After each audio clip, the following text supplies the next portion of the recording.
Good morning, good afternoon, and good evening, everybody. Thank you for tuning in to another Supatease video, and Season of Discovery is underway. I've already got level 25. I've already cleared the raid. I've already been spamming some Warsong Gulch with some of the best PvPers the game has ever seen, and I've been interviewing and asking players what they think of the specializations currently at level 25. And in today's video, I've compiled a list of the 7 most overpowered PvP specs. This is taking into account the whole of the game, whether you're considering dueling, Warsong Gulch, or World PvP, as those are going to be the 3 main avenues for content. So if you're interested in this type of content, make sure to smash that subscribe button. Your support is greatly appreciated.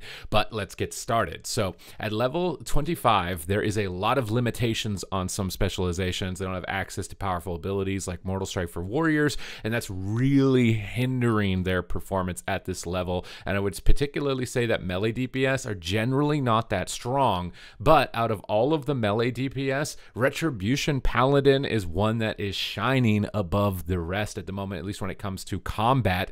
Retribution Paladins just have access to things like Crusader Strike, which is almost the equivalent of Mortal Strike as far as on-demand instant cast damage. But to me, one of the most impactful spells that they have is the Avenger's Shield. And what makes this so powerful is that Druids cannot currently shapeshift this snare off. And obviously, Druid mobility is really high. Mobility in general on ranged classes is going to be difficult to catch up to them. So having the ability to snare somebody without it being able to really be removed by many mechanics is going to enable you to get a lot of uptime. You have also access to things like the Hand of Freedom to be able to get onto targets, as well as the Divine Shield to immune damage, which a lot of other melee DPS don't have. So if they run into a pit of other classes, they're just going to fall over before they even get in range to strike somebody. So you have better tools to get there and better tools to just immune damage in general, which makes you so much more powerful and potent, and you have access to spells that are more readily available and instant cast on-demand damage. So Ret Paladins are definitely performing very well here,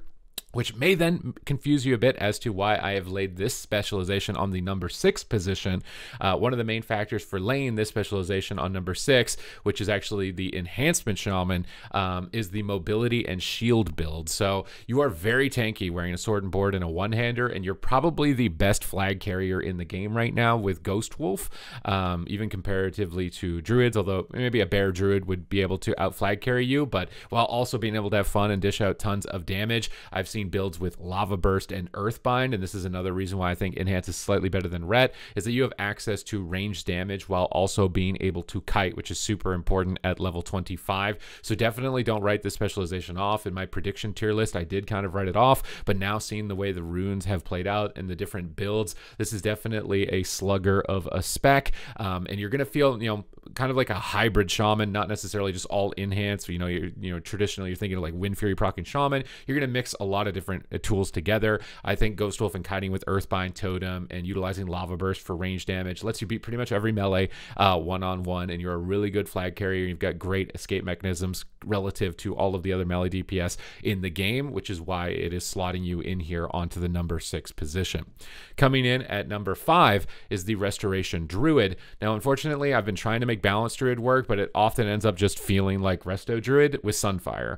And those are the main tools that are going to make you feel really powerful, is just keeping Sunfire on a target and keeping Life Bloom on yourself while shapeshifting into Bear and utilizing Thorns if it's melee attackers. Life Bloom and Sunfire are just really efficient and effective for their value. These are going to be your highest impact spells, and then you can mix in Fury of Storm Rage if you want to make your Wrath free, because take into account that mana is a big problem at level 25. A lot of classes will just run out of mana and then not be able to do anything. But on Druid, it is not the case. If you run Fury of Storm Rage, you can still keep pumping out Wraths to be able to make the difference in a team fight comparatively and relative to other classes. The other main advantage, obviously, is shapeshifting and being able to remove snares, albeit, again, with the Retribution Paladin mentioned, although there aren't a lot of them at the moment. Being able to shapeshift and escape from melee attackers and root them is a major win. Like, if you're ranged right now at level 25, you're going to be way better off. And Resto Druid is just really good at just never dying as like a solo PvP player, but it doesn't like have that big, damage output. It's kind of like a slow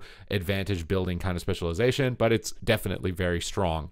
Coming in at number 4 is then leading us into the Discipline Priest, which I would say is likely the strongest healer at the moment. Power Word Shield is just basically like a second health bar. are. You can just, you know, move around the map, keeping power shield up on people. And Penance basically is effectively lay on hands. So mostly just your throughput is absolutely ridiculous, where again, your fall may be potentially weaker to the Druid is mobility around the map.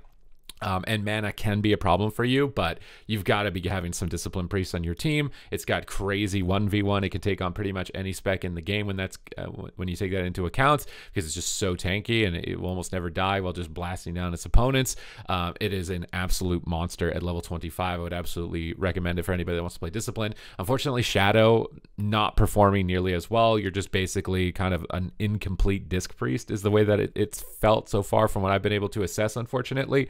But Disc is definitely a strong contender. Coming into the top 3, we're getting to the best of the best specializations for level 25 SOD. Number 3 is the Warlock. Who would have thought that Warlock is going to make a top 3? The main reasons for this are the Metamorphosis and Master Channeler builds. This is going to make you incredibly tanky in meta form and enable you to channel Drain Life without channeling it, so you can do other things, which is going to constantly self-sustain you while you dot up and whittle down all of your enemies. So this kind of synergy is just really powerful when it comes to PvP, self-healing throughout the history of the game and my involvement with it. These are mechanics that just absolutely make something ridiculous in PvP, and it has all of those components. It has some of the most powerful crowd control effects like Fear, just being able to take somebody out of the game completely off into the distance. And because dispels are limited, which is something I should have mentioned for Discipline Priest, being one of the few specs that can dispel magic, gives you a big edge when you're trying to remove crowd control effects from things like Warlocks and Mages.